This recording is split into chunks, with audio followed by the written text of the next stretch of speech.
Buenas tardes, un día más. Seguimos en la línea de la Asociación Hispánica de Estudios de China, de entrevistar a las figuras más relevantes de la sinología hispánica. Y esta semana tenemos el verdadero placer de tener con nosotros a la profesora Sara Rovira Esteva. Buenas tardes. Buenas tardes. La profesora Sara Rovira es licenciada en Traducción e Interpretación y es doctora en Teoría de la Traducción por la Universidad Autónoma de Barcelona. Actualmente es profesora de chino, también de lingüística de lenguas de Asia Oriental, traducción, de lo que después hablaremos, y metodología de la investigación también en la Facultad de Traducción de la misma universidad. Es investigadora principal en varios grupos, sus líneas principales de investigación sobre todo son de traducción e interpretación entre el chino, el catalán, de lo que también después hablaremos, y el castellano. Se dedica también a lingüística contrastiva entre el chino y el catalán y el castellano, didáctica del chino como lengua extranjera, comunicación intercultural entre la cultura española y la china, análisis crítico del discurso sobre la lengua china y la representación de lo chino, ¿no?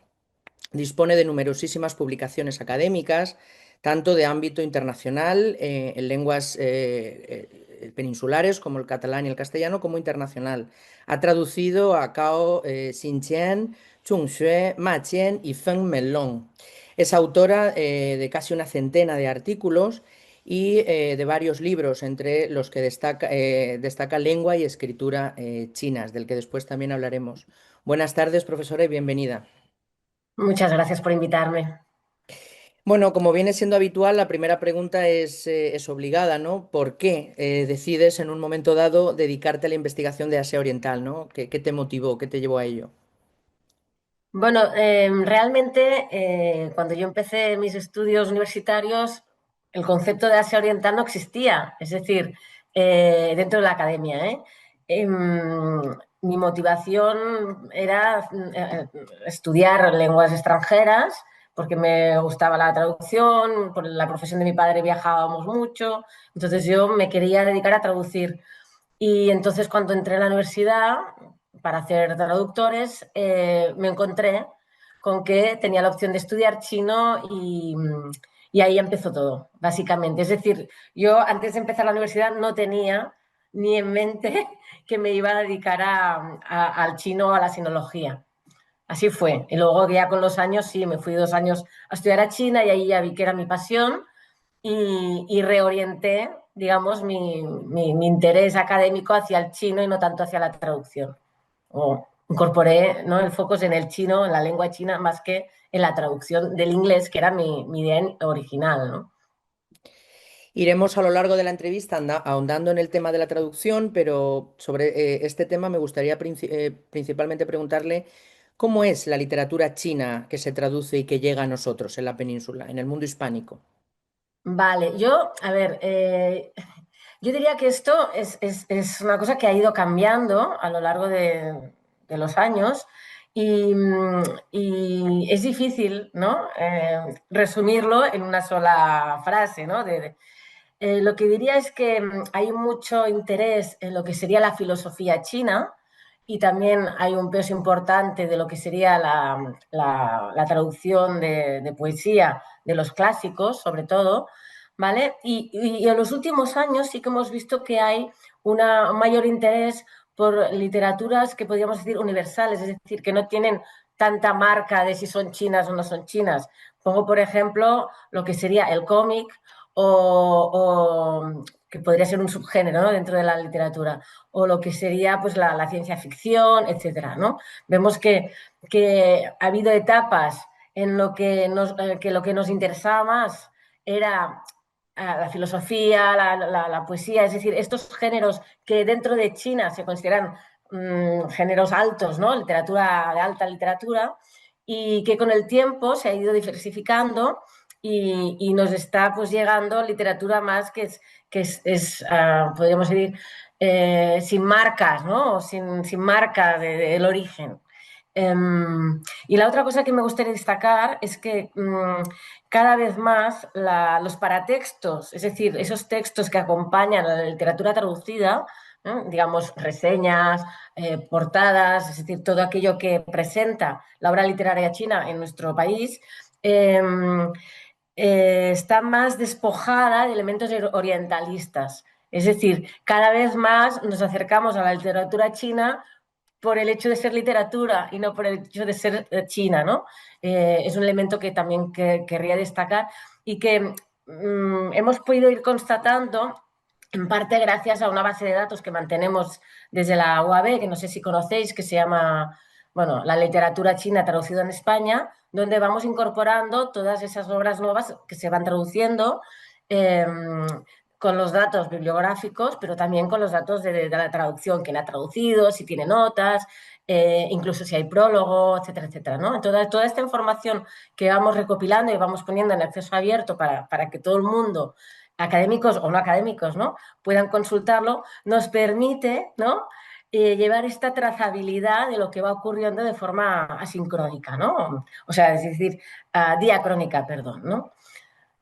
Eso es lo que yo destacaría, ¿no?, de la traducción de la literatura china, ¿no?, que nos llega a los idiomas peninsulares, ¿eh? Porque tenemos traducciones al español, pero también al catalán, vasco y euskera, vasco y gallego también. Lo que pasa es que hay muy poco, nos llega muy poco realmente, ¿eh? Muy interesante. Siendo también docente del chino en la misma universidad, bueno, pues me gustaría preguntarte, pues, según tu opinión, ¿cuáles podrían ser los puntos más importantes a la hora de estudiar una lengua extranjera como es el chino para un hispanohablante? Vale, no es fácil esta pregunta tampoco, ¿no? Resumirla. Yo lo que diría es que, a ver, no sé si una lengua extranjera en general, porque no es lo mismo estudiar italiano como lengua extranjera para nosotros que estudiar chino. Y no solo porque el sistema de escritura sea totalmente distinto, que es lo que más nos llama la atención y que seguramente es lo que hace que mucha gente se anime a estudiar chino, ¿no? No solo eso, es también el sistema fonológico, es también sintácticamente cómo se estructura. Entonces, yo destacaría dos cosas. Por un lado, el acercarse a la lengua extranjera desde la contrastividad o acercarse al chino desde la contrastividad para ver en qué se parecen y en qué no se parecen y cómo los chinos dicen las cosas que nosotros decimos de otra forma. Es decir, ¿no? Es decir, a partir de la contrastividad podemos ver cómo ellos organizan la información y cómo transmiten el mismo mensaje, ¿vale? Esto sería, pero a la vez diría que es muy importante estudiar el chino desde el chino, es decir, no podemos hablar del chino como que cómo expresa el imperfecto. Este concepto gramatical no existe en chino. Es decir, para empezar, el chino no necesita expresar los tiempos verbales como lo necesita el español, ¿no?, o el catalán, pero sí es muy importante expresar el aspecto verbal.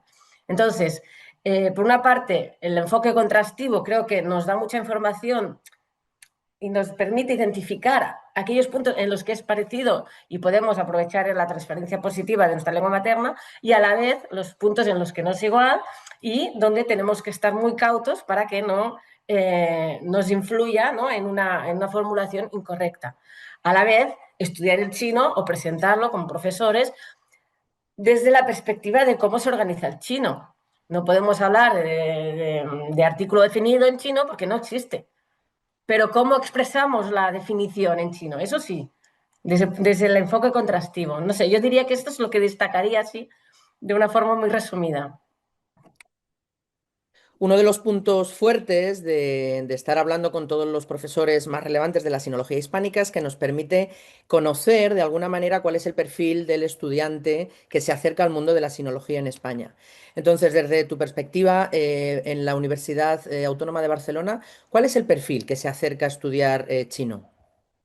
Vale, sí, nosotros en la Autónoma de Barcelona tenemos tres perfiles de estudiante porque tenemos tres grados en los que hay chino, ¿no?, como lengua elegible. El primero sería el grado de traducción, que es el más antiguo, donde hay el chino como segunda lengua extranjera, y tenemos un perfil de estudiante interesado en las lenguas extranjeras, que son fuertes ya en una segunda lengua, etcétera. Y que normalmente suelen tener una nota de corte más alta, es decir, son estudiantes que están acostumbrados a trabajar más, ¿no? Luego tenemos los estudiantes de estudio de Asia Oriental que pueden escoger entre el chino y el japonés. Muchos que hacen chino querían hacer japonés, es decir, no siempre es su primera lección, o incluso saben un poco de coreano, que no es una lengua elegible ahora, pero lo va a ser en el futuro, estamos reformando el plan de estudios. Y aquí pues tenemos personas que no están tan interesadas en la lengua en sí, sino en la cultura china, o, sí, suele ser un perfil de estudiante con un interés más amplio, ¿no? Más enciclopédico, más, y no tanto necesariamente focalizado en China, sino más en el área de conocimiento, ¿no? De los estudios de Asia Oriental. Y luego tenemos un tercer grado que es más reciente, creo que ha salido solo una promoción, que es los de estudios de chino y español. Aquí tengo que decir que, bueno, que son estudios que no tienen una demanda muy alta y que hay un poco un pupurri, ¿no? De perfiles. Yo creo que es sobre todo chinos que quieren aprender un poco de, o sea, que quieren aprovechar de su bagaje de chino para poder hacer una carrera universitaria. Y también hay algunos españoles que les interesa esta combinación, ¿no? La idea es formar a gente para poder enseñar español a chinos. Esta era la idea. No sé si se va a consolidar esto, pero bueno, en todo caso es una idea, una propuesta innovadora y está en proceso de ver si cuaja, ¿no? Pero bueno, yo creo que los perfiles son distintos. En general es gente que se interesa por China, por Asia Oriental, y la lengua o la escritura es, es un elemento más, ¿no? Pero no necesariamente es lo que más les gusta. Centrándonos específicamente en la carrera de traducción e interpretación, ¿cómo está articulada en su universidad y qué piensas que podría tener de cambios, de mejora o que te gustaría que se implementara en algunos años? Bueno, yo para empezar creo que estudiar 4 años de chino son insuficientes para formar traductores de chino. Es decir, eh, siempre he dicho que, y más si no les podemos obligar a hacer una estancia en China, ¿no? Que no se puede obligar por ley. Es decir, la gente se va a China un año o medio año si quiere.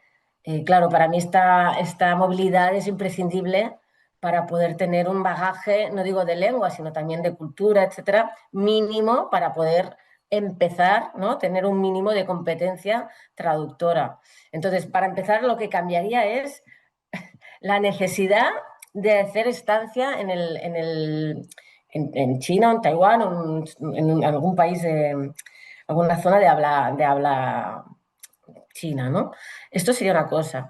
Después, claro, estamos en un punto con la IAG y la traducción automática y tal, que es imposible formar a nuestros alumnos que traduzcan mejor y más rápido que cualquiera de estos sistemas. Es decir, estamos en un punto de inflexión donde tenemos que repensar en qué competencias nos tenemos que formar, porque realmente eh, ni que estudien chino todo el día van a poder traducir, ¿no? Lo bien y lo rápido que lo hacen estos sistemas. Entonces, puedo decir que estamos en un momento de impasse, un poco de crisis, ¿sí? Porque los mismos estudiantes no confían en sus posibilidades. Lo que hacen es tirar, ¿no? De estas herramientas antes de intentar hacerlo ellos.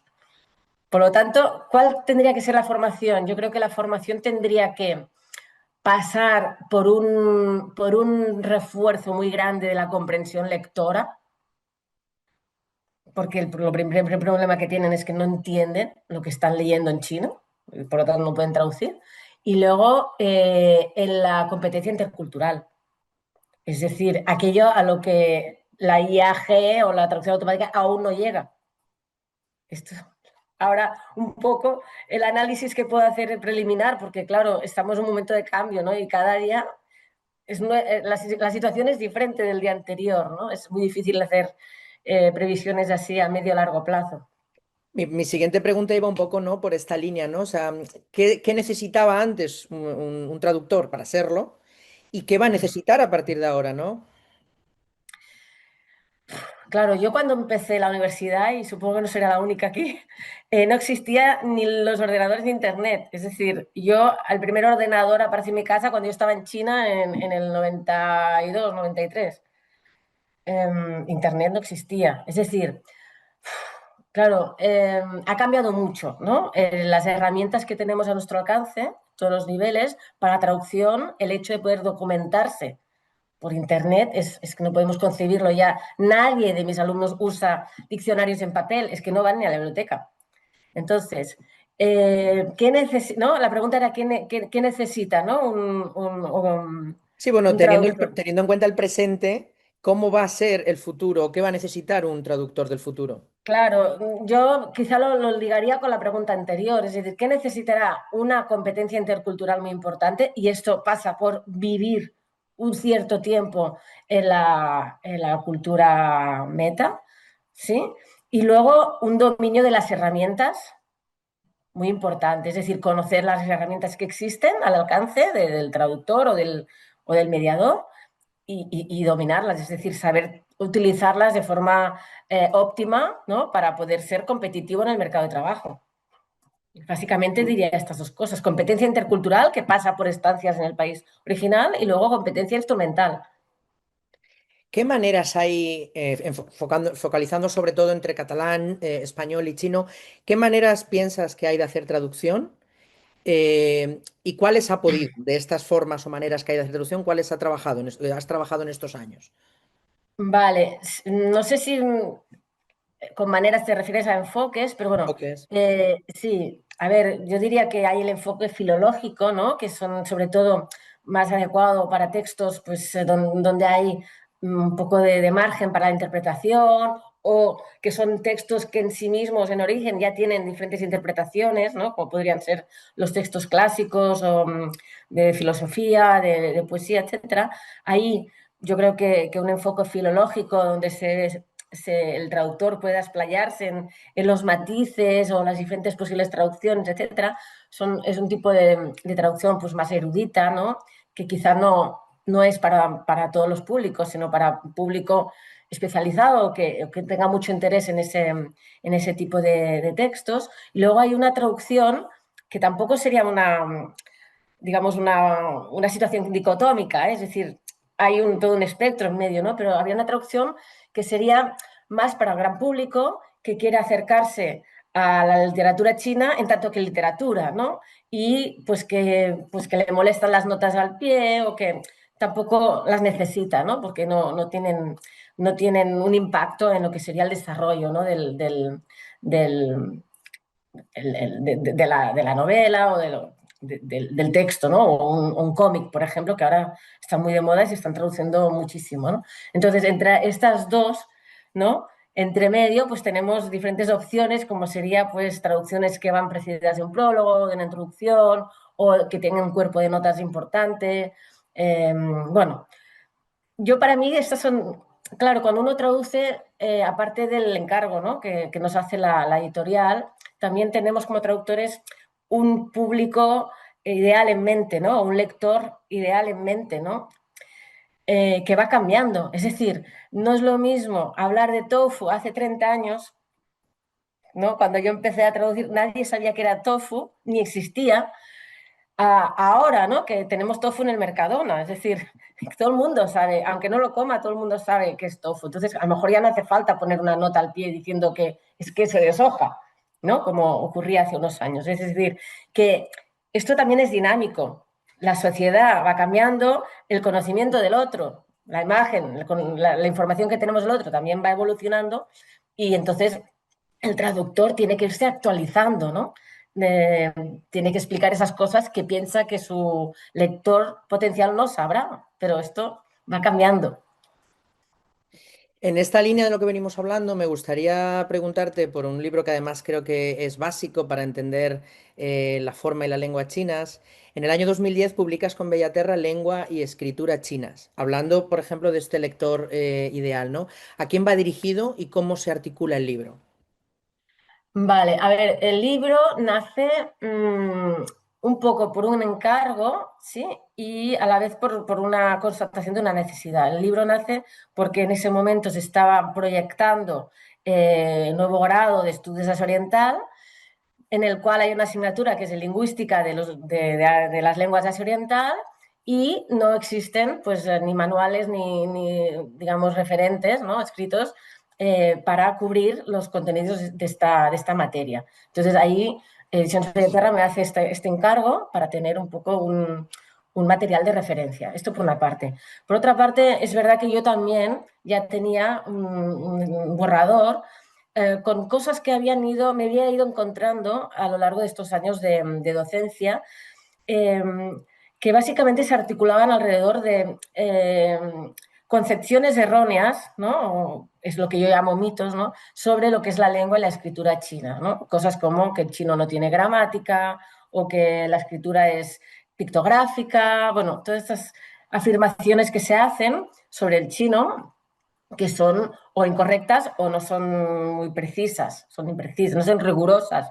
Entonces, el objetivo del libro era un poco eh, poner de relieve todas estas imprecisiones y dar datos académicos rigurosos de por qué consideramos, ¿no? Que no son mitos o no son realidades y cómo lo tenemos que abordar o llamar.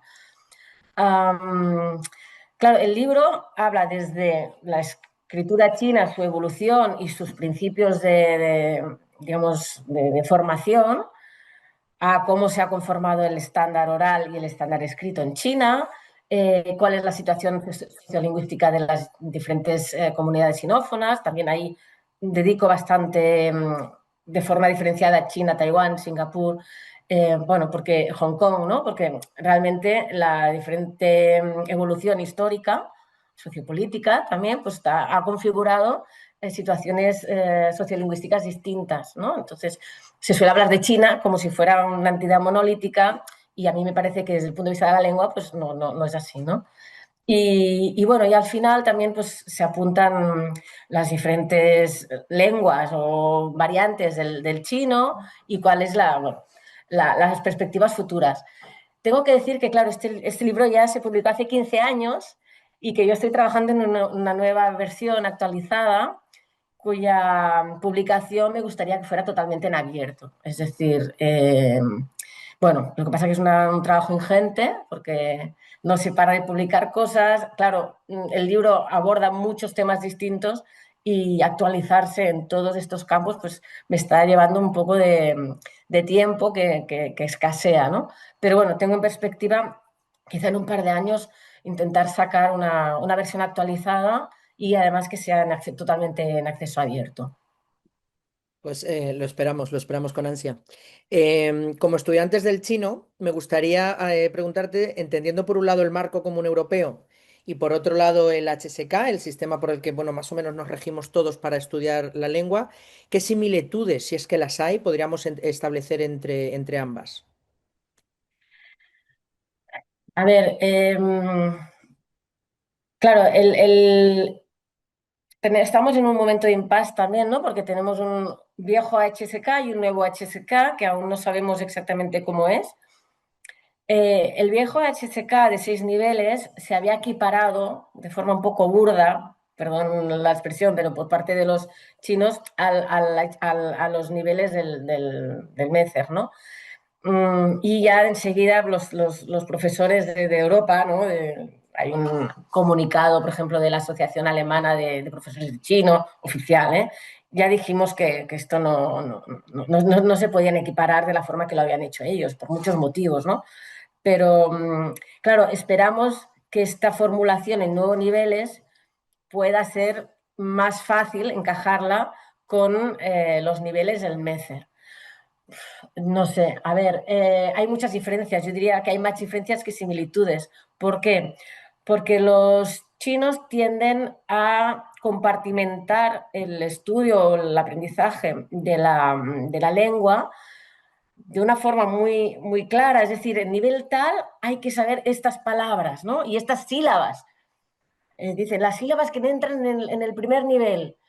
Claro, esto para nosotros es inconcebible, ¿no? Para un A1 de español, ¿qué sílabas? ¿Vale? Es un ejemplo, ¿no? Luego, está muy bien porque sabes que el primer nivel, pues tienes que saber estos caracteres, estas palabras y estos puntos gramaticales. Claro, pero el MECER funciona por funciones, valga la redundancia. Entonces, para saludar, ¿qué palabras necesitas? Bueno, eso es más o menos eh, compartimentable dentro, porque no tiene tanta, pero hay otras funciones que no, o sea, es decir, es como, en catalán decimos mezclar nabos con coles, es decir, no puedes, son dos cosas que no son comparables. Desde el punto de vista, ¿no? Si estás presentando la lengua por funciones, en una función puede salir muchos puntos gramaticales y el vocabulario dependerá.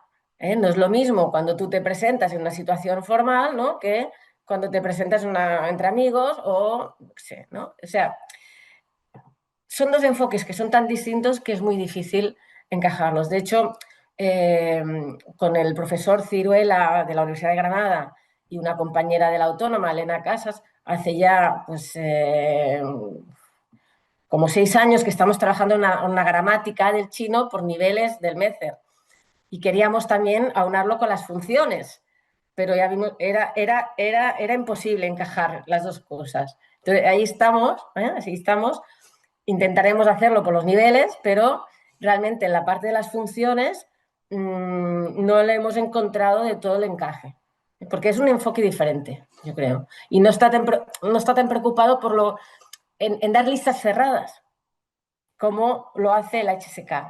No sé si me he explicado, ¿no? Pero realmente para mí son dos conceptos de examen totalmente diferentes. Ujú. Un poco a colación de esto que venimos hablando de la comparación del marco y del HSK y un poco también para ir terminando, me gustaría preguntarte por la pedagogía china que has investigado durante las últimas décadas. Entonces, bueno, ¿qué te parece el sistema chino en relación a nosotros? ¿En qué nos diferenciamos? Y por lo que vienes diciendo que parece que sí, pero me gustaría saber tu opinión en conjunto, no solo la del HSK. ¿Somos tan diferentes como parece con la pedagogía china? Si por pedagogía te refieres a cómo enseñamos o cómo aprendemos, yo creo que sí, que somos bastante diferentes. Es decir, por lo menos según mi experiencia, yo tengo alumnos de grado, mayoritariamente son españoles, y luego tengo alumnos de posgrado que son mayoritariamente chinos. Es verdad que son niveles de aprendizaje distintos y motivacionales distintos, etcétera. Pero sí que lo que veo que el estudiante chino es un estudiante más acostumbrado a competir, es decir, estudia porque sabe que está compitiendo en el mercado de trabajo. Es un estudiante que suele ser eh, aplicado, aplicado en el sentido de que va a clase, que hace lo que le dicen que tiene que hacer, etcétera, pero por otra parte, es menos, ya sé que puede ser un poco atópico, pero de momento es lo que yo me estoy encontrando, que suelen ser menos proactivos, más pasivos en el aprendizaje. Es decir, hacen lo que le dices que tienen que hacer, pero suelen participar menos, tienen miedo a equivocarse.